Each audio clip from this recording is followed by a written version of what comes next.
muchas gracias por esta invitación. Es un honor para mí formar parte de esta mesa con estos ponentes de excepción, con Lori y con Tiu.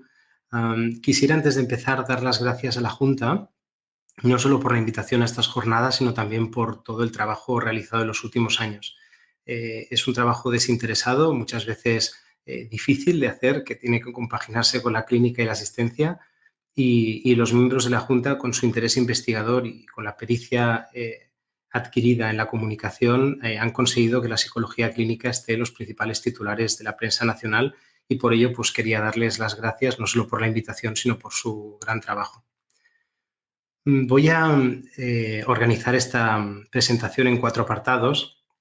El primero de ellos lo dedicaré a enseñar una foto de cómo están los cuidados paliativos y la psicología clínica actualmente en España.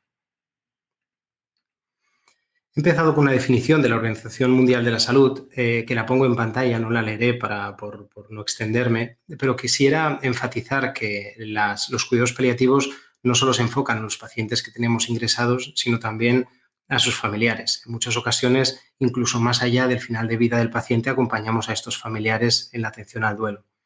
También quería enfatizar que la propia definición de la Organización Mundial de la Salud recoge que la atención en cuidados paliativos no tan solo trata sobre el control de síntomas, del dolor, por ejemplo, sino también síntomas psicosociales y espirituales. Esto implica que en la propia definición de la OMS el papel de la psicología clínica está recogido dentro de estos papeles, de este papel de atención multidisciplinar. Pero, sin embargo, nos encontramos, y de ahí el título de este pequeño apartado que le llamo el triple vínculo, con que no es así, con que la cartera de servicios de nuestro Sistema Nacional de Salud no recoge la figura del psicólogo clínico, y esto da lugar a contrataciones y situaciones complejas que muchos conocéis y que os quería presentar algunos ejemplos, ¿no? En muchos casos, un psicólogo clínico que trabaja en paliativos debe dar respuesta y compaginar peticiones a veces contradictorias entre el Departamento de Salud o el Ministerio de Sanidad con sus propios proveedores, es decir, el hospital que contrata a ese psicólogo clínico, y por el hecho de no estar incluido en la cartera de servicios, a fondos privados, es decir, a fundaciones, asociaciones, empresas, y esto puede no generar ningún tipo de conflicto, pero en algunas ocasiones sí lo genera.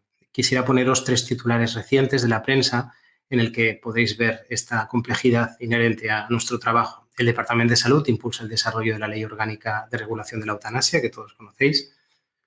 Otro titular muy reciente: los hospitales de órdenes religiosas rechazan cumplir la ley de la eutanasia. Y un tercer titular que hace alusión a lo económico, lo que hablábamos antes: el hospital que veta la eutanasia en Cataluña vive del 87% de las subvenciones del gobierno, ¿no? Aterrizándolo en nuestro caso, nuestro equipo, que está formado por 3 psicólogos clínicos y recientemente unas horas de una psicóloga clínica que realiza unos grupos de duelo perinatal, recibe fondos del Ministerio de Sanidad, del Departamento de Salud, de Parc Sanitari Sant Joan de Déu, de la Fundació de Recerca de Sant Joan de Déu, de la Obra Social de la Caixa y de Altima, de los servicios funerarios. A veces parece como que seamos esos corredores pilotos que tienen 1000 insignias, ¿no?, de los financiadores.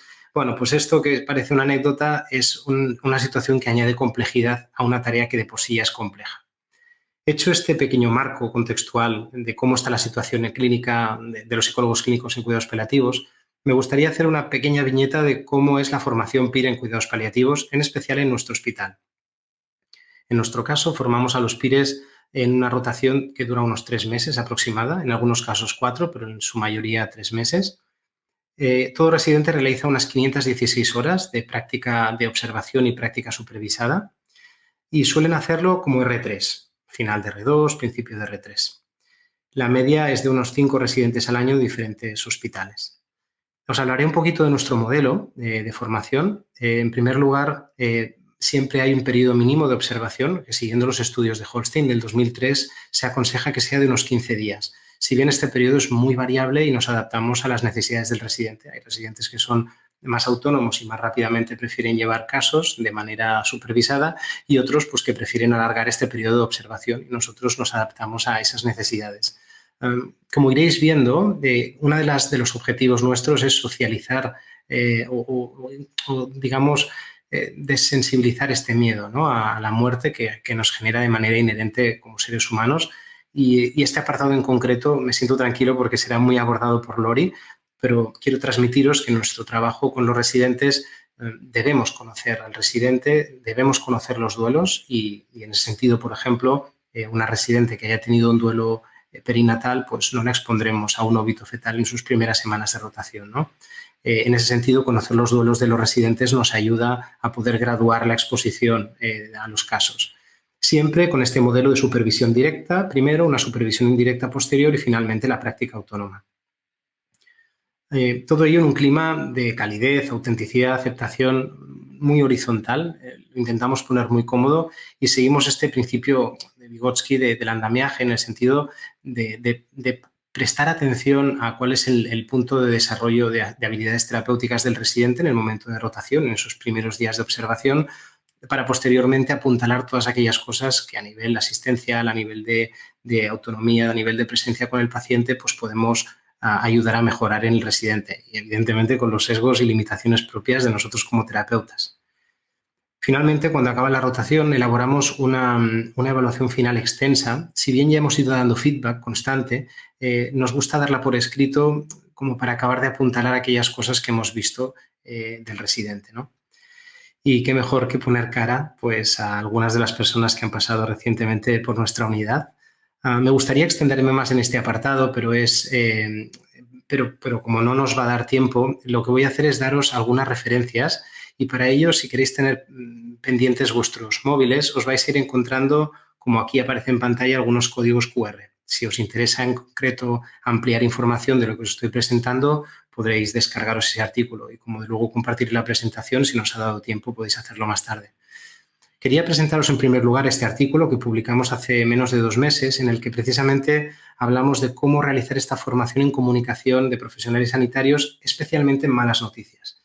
Este artículo veréis que incorpora ejemplos de preguntas abiertas para acercar a nuestros pacientes a aquellas preguntas o aquellas situaciones más complejas de final de vida, de donación de órganos, de acompañamiento a familiares, ¿no? de despedida. Y además de este apartado encontraréis también otro apartado más destinado a los tutores de rotación o adjuntos que os toque supervisar a residentes en su paso formativo.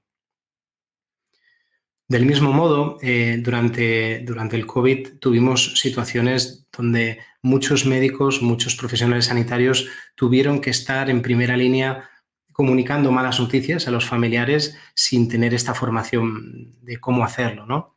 Así que elaboramos esta infografía durante este periodo y con ayuda de los residentes y del equipo que formamos, en el que explicábamos cómo comunicar malas noticias. Si por vuestro trabajo no soléis hacerlo y os interesa poder ahondar un poco en este tema con estos tips más genéricos, lo encontraréis en ambos idiomas, en castellano y catalán.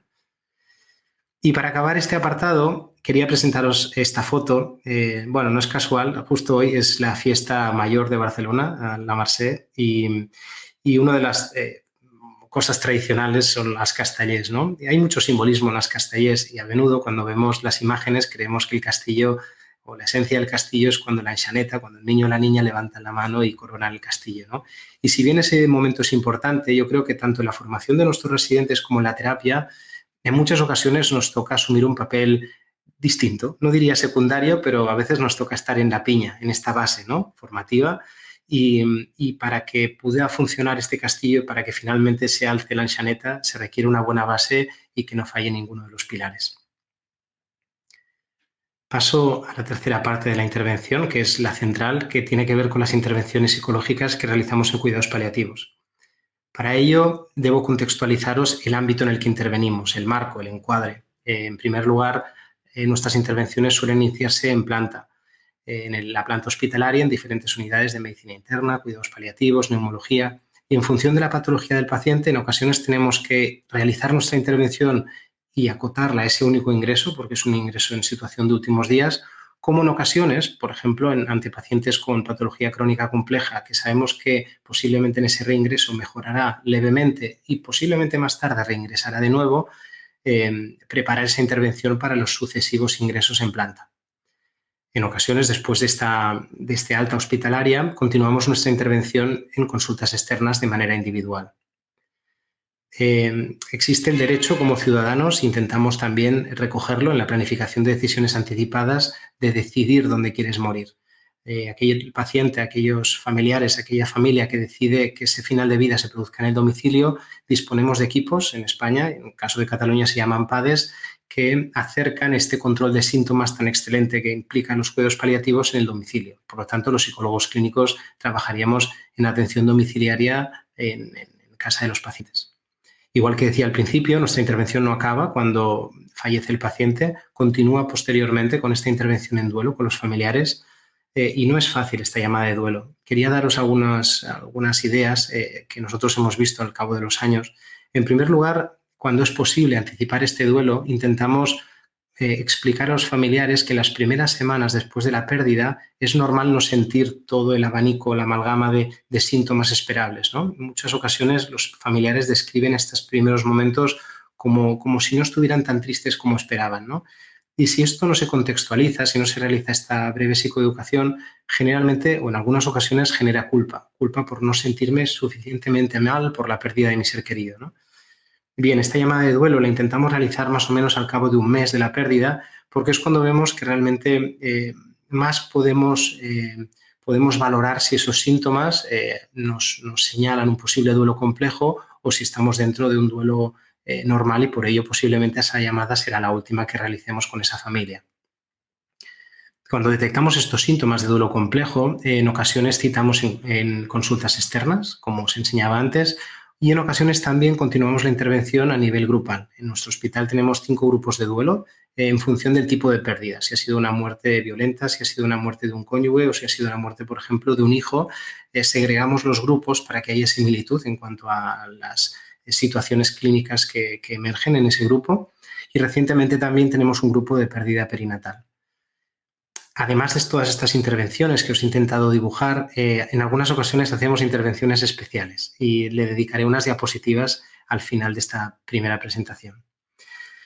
Así pues, como síntesis, me gustaría trasladaros que en ocasiones nos toca ir contra reloj y a realizar intervenciones breves y sabemos que van a ser complejas y van a generar mucho dolor y acompañar este dolor de la mejor manera posible. Y en otras, cuando el tiempo nos lo permite, podemos trabajar y hacer intervenciones preciosas de final de vida y de cierre vital. Paso a la diapositiva para mí más compleja, porque es una diapositiva que está repleta de palabras muy utilizadas en nuestra disciplina y a veces es difícil transmitir lo que hay detrás. Entonces intentaré hacerlo del mejor modo posible. Mirad, para mí es fundamental un acercamiento auténtico y para generar un acercamiento auténtico debemos generarnos, si no sale de manera natural, un interés genuino por la historia del paciente, ya sea por su familia, por su esposa, por sus aficiones, por sus nietos, ¿no?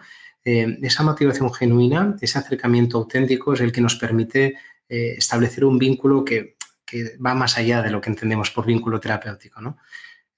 Todo ello acompañado de la habilidad y pericia que da nuestra especialidad. A veces pudiera parecer que cuando hablamos de estos factores comunes es suficiente y sin duda es un ingrediente muy importante en la intervención, pero todo ello vestido con la expertez que da nuestra disciplina, la psicología clínica, que nos permite abordar un episodio depresivo, síntomas ansiosos o un delirium cuando aparece en el paciente, ¿no? Todo el tiempo del mundo. Y con esto quiero trasladaros que intentamos entrar en la habitación del paciente transmitiendo que tenemos todo el tiempo del mundo con él. Y esto no es fácil porque en ocasiones tenemos 4 interconsultas más en planta o nos está vibrando el teléfono porque nos buscan por una urgencia, ¿no? Pero intentamos transmitir esto desde el primer instante en que llegamos a la habitación, la manera en cómo nos pedimos permiso para sentarnos con el paciente, corremos la cortina si es una habitación compartida, apagamos la televisión, generando de una manera no verbal y después también de manera verbal esta sensación de tener tiempo para acompañarlo, ¿no? Todo ello en un marco de calidez y recordando la información más relevante del paciente de ingreso a ingreso. Me parece obvio, pero en ocasiones para mí es importante que cuando vuelve a reingresar ese paciente me acuerde que su esposa se llama María, que su hijo se llama Juan y que los viernes les encanta ir a jugar a fútbol con el equipo local, ¿no? Puesto que cuando le recuerdo esta información o le pregunto cómo le va a su hijo en el fútbol, ese vínculo terapéutico que establecimos en ese primer ingreso es como que se reaviva y renace de nuevo y te permite entrar de nuevo hasta la cocina para hablar aspectos complejos, ¿no? ¿Sobre qué centramos nuestra intervención en planta? En muchas ocasiones, nuestro trabajo consiste en desintoxicar el miedo a hablar de la muerte, en poder anticipar escenarios de final de vida sin por ello generar iatrogenia. Yo me sirvo digamos, de preguntas más naif, más ingenuas, del tipo, me imagino que, Juan, durante todos estos ingresos, y especialmente en este, ¿no?, que me comentas que ha sido muy grave, debes haber pensado en todo tipo de cosas, ¿no? Estas preguntas abiertas intento estirar el hilo hasta que nos encontramos ante un posible escenario de mal pronóstico, del tipo, ¿qué haría yo si me encuentro en un final de vida, ¿no?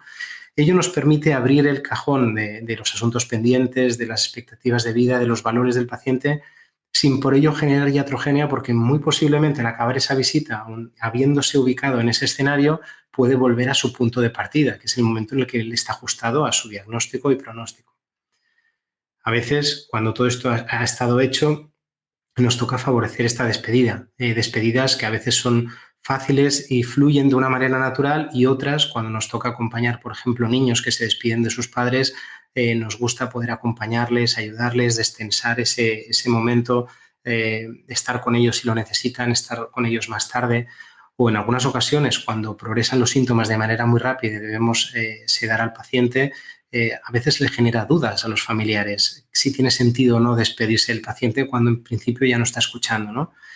De ahí nos servimos de metáforas y analogías, y a veces, por ejemplo, decimos que el sentido del oído es de los últimos que se pierden, y utilizamos estas mentiras piadosas en el sentido de poder facilitar que el familiar se despida del paciente, ¿no?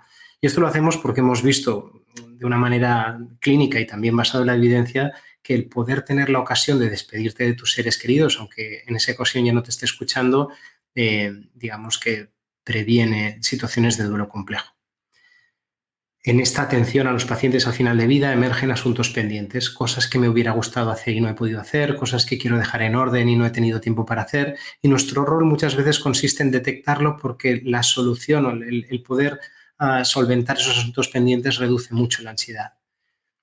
Realizamos también psicoeducación, no solo a los familiares respecto al duelo y lo que va a suceder, sino también en ocasiones respecto a síntomas, ¿no? Por ejemplo, es muy habitual en los momentos de final de vida, ya sea por la propia situación orgánica o ya sea por la medicación que se utiliza, presentar síntomas confusionales, un delirium, y es útil, a nosotros, por ejemplo, nos resulta de utilidad dar instrucciones a la familia para poder manejar de manera ambiental estas situaciones clínicas. Por ejemplo, sabemos que estas alucinaciones que aparecen en contexto de delirium en muchas ocasiones se producen por la noche, cuando baja esta estimulación ambiental, cuando las enfermeras no toman la atención, cuando no hay tantas visitas, cuando hay menos luz. Y se producen estas alucinaciones liberadas, ¿no? Pues a veces el poder explicar al paciente y a los familiares en qué consisten, incluso dar instrucciones para estimular a nivel ambiental, por ejemplo, con una luz tenue o tranquilizándole al paciente, diciéndole que está en el hospital, ubicándolo en tiempo y espacio, no solo ayuda al paciente a manejarse mejor en esa situación, sino que además da un rol a los familiares en un momento que suele generar mucha angustia, ¿no? Pues con esto me quería referir al tip de psicoeducación. Intervenimos sobre todo tipo de síntomas que pueden emerger, sobre todo en la esfera del estado de ánimo y la ansiedad, y atendemos necesidades emergentes de todo tipo. Por ejemplo, en esta foto veis a Mar, una residente que tuvimos hace pocos años, que durante su rotación pues, favoreció la boda de un paciente cuya necesidad emergente era poderse casar con su esposa. No podía menos que poneros una pequeña diapositiva de las intervenciones durante el COVID, porque todo esto se alteró. De golpe no teníamos a los familiares, nuestros pacientes morían solos, nuestros pacientes no podían despedirse de sus familiares en los primeros días, y esto generó muchos síntomas de ansiedad, de depresión, de angustia ante los síntomas por el desconocimiento general que había. Y nuestra tarea consistió en lo más básico, en acercar a las familias mediante dispositivos electrónicos, contactando con ellos después de días de incomunicación, y eso no era fácil, ni para nosotros ni para ellos.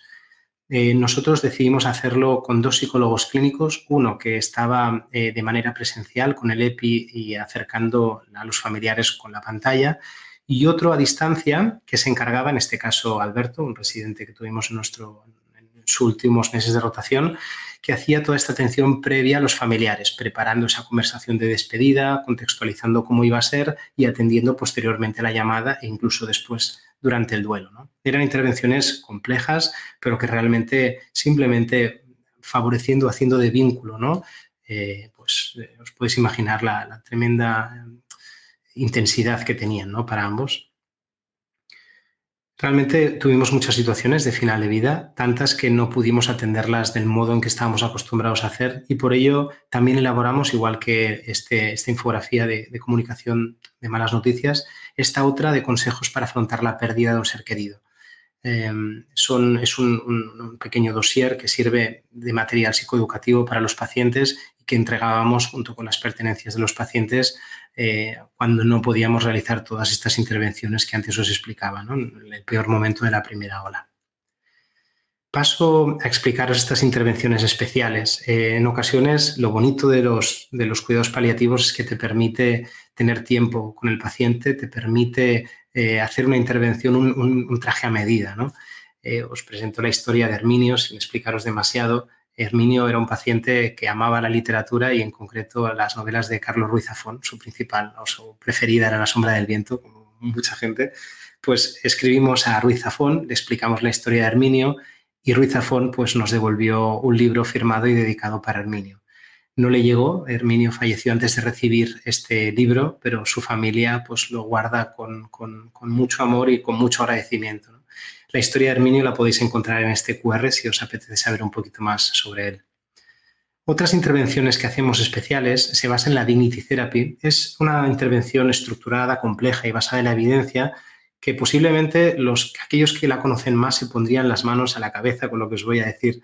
A mí, al menos, me parece que los ingredientes activos de esta terapia, que es más extensa, consisten en estas preguntas, en administrar estas preguntas. Son 10 preguntas abiertas, cargadas de sentido y que te remueven hasta los cimientos para posteriormente grabar al paciente mientras la responde, transcribir esa historia, volverla a enseñar al paciente para que añada y corrija aquello que quiere corregir y finalmente entregársela como un librito, un pequeño libro de su vida, ¿no? Tiene mucho potencial esta técnica, sirve para poner en orden muchos asuntos pendientes y sirve para satisfacer necesidades relacionadas con el legado. Vemos un par de preguntas para contextualizaros. ¿Hay cosas en concreto que quisiera dar a conocer a su familia? ¿Cosas que usted querría que recordasen? O la 8, por ejemplo. ¿Qué consejos o palabras de orientación le gustaría transmitir a su hijo, hija, esposo, esposa, padres? Es una intervención extensa. Tenemos la suerte de contar con residentes a menudo y por ello a veces podemos permitirnos hacerla, no en todos los casos. Aquí tenemos un ejemplo que no leeré para no extenderme. Sí leeré una reciente que hemos tenido de una Dignity Therapy que se realizó en Antonia y al preguntarle, cuéntame un poco sobre su historia de vida, particularmente las partes que recuerdas más o que piensas que fueron las más importantes. ¿Cómo te has sentido? ¿Cuándo te has sentido más viva? Fijaos qué delicia. Yo nací siendo la sexta de 6 hermanos. Mis padres me hicieron en el campo y cuando daban las 9 de la noche, recuerdo que apagaban el candil, echaban el cancanete y a dormir. Ya sabes que soy picarona. Me llamaban Rati, de ratilla, porque soy la pequeña.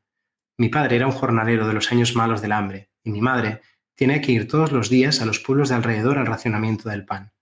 Mi madre era como yo, se guardaba el pan y venía cargado con todo el calor a casa. Cuando ella llegaba ya tenía los 6 ahí esperando, el pan tiernecito, con aceite, al pico de comer. También recuerdo a mi padre ponerse unas polainas con cencerrillas y se iba a cazar, perdices, alcaravanes, liebres, y me llevaba a mí y al más chico. A mí me encantaba. Esta misma paciente, al preguntarle cuáles son tus esperanzas o sueños para los miembros de tu familia, decía que tengan trabajo, que se lleven bien y sean todo lo felices del mundo, que guarden un poquito, pero que disfruten ahora que son jóvenes, que vivan la vida que su madre no la vivió esperando a vivirla ahora. Quisiera poneros cara a lo que hay detrás de esta Dignity Therapy y hay un residente muy motivado que decidió realizarla y tuvo el tiempo para administrarla, transcribirla y entregarla. Y este es el día en que entregamos la Dignity Therapy a Antonia en su casa, en su sofá y con un gazpachito que le había hecho especialmente para Xavi después de todo este trabajo, ¿no? Aquí os enseño otro traje a medida. Este es otro paciente que tenemos en la actualidad ingresado que tiene dificultades para aceptar el final de vida y que las conversaciones con él son complejas, muy densas. Y nos tenemos que servir de cosas relacionadas con sus hobbies para destensar, para digamos, bajar el nivel para poder acabar la visita de un modo más fácil, ¿no? Bien, pues escribimos a la dirección del Español de una manera anónima, respetando la confidencialidad del paciente, pero explicando la situación que tenía y entonces decidieron entregarle una camiseta y nada más y nada menos lo hizo Rafa Marañón, que era uno de los principales jugadores del Español, del cual el paciente tenía todos los cromos de la historia. Bueno, pues además de venirle a entregar esta camiseta y de sacar este libro, le enviaron este vídeo, que veremos a ver si lo podéis escuchar, es muy breve. Hola Manuel, me he enterado que nos llevas en el corazón y por eso nosotros también te vamos a llevar a ti y te regalamos esta camiseta. Espero y deseo que te guste mucho. Lo hemos hecho con todo el cariño del mundo. Un beso muy grande. Bien, pues esto es lo que quería trasladaros de algunas de las intervenciones que hacemos, a veces muy basadas en la evidencia y otras intentando hacer trajes a medida a nuestros pacientes. Y utilizaré estos últimos 3-4 minutos que me quedan de presentación para trasladaros algunas ideas para potenciar nuestras intervenciones basadas en la evidencia y que son cosas sencillitas, cosas muy simples, pero que a veces va bien recordar y más si están basadas en la evidencia. Para ello me basaré en los estudios de Eduardo Bruera, que es un paliativista del Anderson Cancer Center que me gusta especialmente y tengo como referente. El sufrimiento aumenta mucho nuestra sensibilidad a pequeños detalles de bondad, amabilidad o descortesía o crueldad. Pequeños detalles tienen un fuerte efecto placebo. Una sonrisa, una cara amable, un tener tiempo suficiente para estar con ese paciente tiene un increíble efecto placebo, ¿no? Si ya de por sí es un factor común, cuando uno está frágil, cuando uno está en una situación de debilidad, esos detalles están amplificados, ¿no? Tanto para lo bueno como para lo malo. Hay muchos pacientes que explican situaciones de deshumanización de la medicina precisamente debido a la pérdida de estos factores, ¿no? De los que queremos hacer tanto énfasis hoy. En una charla reciente, hace ya un añito antes del COVID o dos, otras referentes para mí que son Begoña Román y, especialmente Begoña Román, explicaba, tener una respuesta empática es fácil cuando nos surge de manera natural. Cuando no surge de manera natural, tenemos que suplirla con competencias y actitudes que se tienen que desarrollar.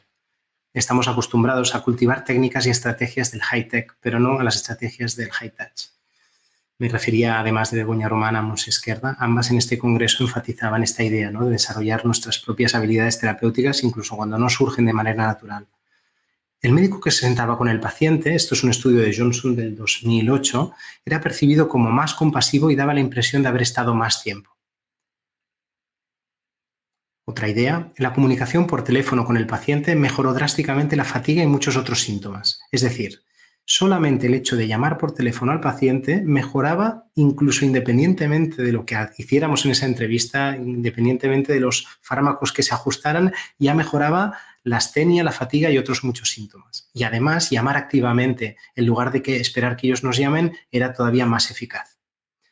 La percepción del paciente de la visita cuando se ha explorado es mucho mejor que cuando no ha sido. Exploración de síntomas puede ser desde cómo ha dormido, cómo se encuentra, si tiene la boca seca o cómo está de estado de ánimo, o en el caso de los médicos, por ejemplo, explorar pues con un fonendoscopio, ¿no? La percepción del paciente mejora cuando ha sido explorado.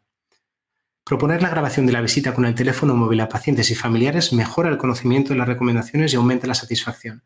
Esto me parece curioso porque en ocasiones en nuestros centros hospitalarios advierten que no se graben las visitas, ¿no? Bueno, pues la evidencia nos marca lo contrario. Si tenemos ocasión de hacerlo y proponemos a nuestros pacientes grabar las visitas, aumenta su satisfacción y mejora el conocimiento de nuestras recomendaciones. Este me encanta, con esto ya voy acabando.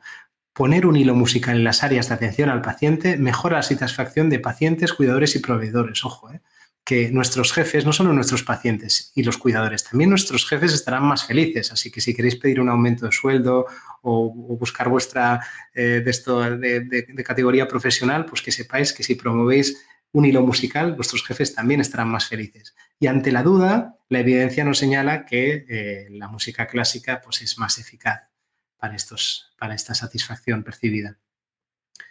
Y acabo, la última, no registrar en la historia clínica mientras hacemos una visita ambulatoria. En ocasiones no se puede, en ocasiones el tiempo apremia y debemos escribir. Intentar al menos, cuando esto sea necesario, que la pantalla interfiera lo menos posible. he acabado mi presentación. Quería con estos minutos trasladaros esta idea de los cuidados paliativos, este traje a medida y trasladaros también lo bonito que hay en el acompañamiento al final de la vida.